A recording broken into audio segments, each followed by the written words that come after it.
বৃন্দাবনের এক সাধু অযোধ্যার গলিতে রাধে কৃষ্ণ জপ করছিলেন। অযোধ্যার এক সাধু সেখান দিয়ে যাচ্ছিলেন। রাধে কৃষ্ণ শুনেই তিনি বললেন, আরে, জপ যদি করতেই হয় তবে সীতারাম জপ করো, ওই বাঁকা লোকটার নাম জপ কেন? বৃন্দাবনের সাধু রেগে গিয়ে বললেন, একটু সাবধানে কথা বলো, আমাদের মুখ যেমন পান খাওয়াতে জানে তেমনি লাথিও খাওয়াতে জানে। তুমি আমার ইষ্টদেবতাকে বাঁকা বললে কেন? অযোধ্যার সাধু বললেন, এতে ভুল কি আছে? তোমাদের কানাই তো সত্যিই বাঁকা, তার সব কিছুই তো বাঁকা। তার নাম বাঁকা, কৃষ্ণ, তার ধাম বাঁকা, বৃন্দাবন। বৃন্দাবনের সাধু বললেন, চলো, মানলাম, কিন্তু তার কাজও বাঁকা আর সে নিজেও বাঁকা, এটা তুমি কিভাবে বলছো? অযোধ্যার সাধু বললেন, আচ্ছা, এখন এটাও বলতে হবে? শোনো তবে, যমুনায় স্নানরত গোপীদের কাপড় চুরি করা, রাসলীলা করা, মাখন চুরি করা, এগুলো কি কোনো সোজা লোকের কাজ? আর আজ পর্যন্ত কেউ কখনো তাকে সোজা হয়ে দাঁড়াতে দেখেছে? বৃন্দাবনের সাধুর খুব অপমান বোধ হল। তিনি সোজা বিহারীজির মন্দিরে গিয়ে পৌঁছালেন। নিজের লাঠি আর কম্বল ছুঁড়ে ফেলে বললেন, এত বছর ধরে খুব বোকা বানিয়েছ লালা। এই নাও তোমার লাঠি, এই নাও তোমার কম্বল, আর এই নাও তোমার ছড়ি।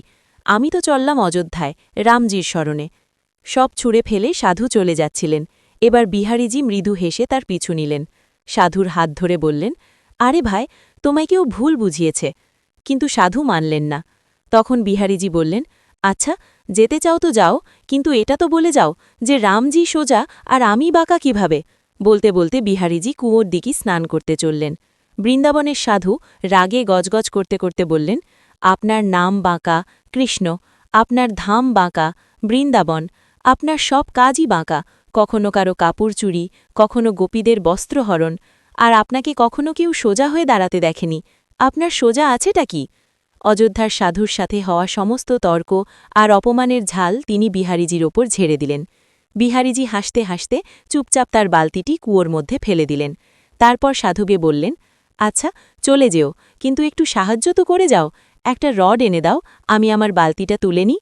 সাধু একটি রড এনে দিলেন। কৃষ্ণ সেই সোজা রড দিয়ে বালতি তোলার চেষ্টা করতে লাগলেন।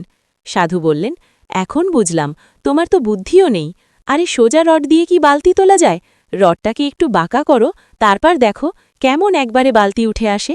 বিহারীজি মুচকি হেসে বললেন, যখন সোজা জিনিস এই ছোট্ট কুয়ো থেকে একটা ছোট্ট বালতি তুলতে পারছে না, তখন তোমাকে এই বিশাল ভবসাগর থেকে কিভাবে পার করবে?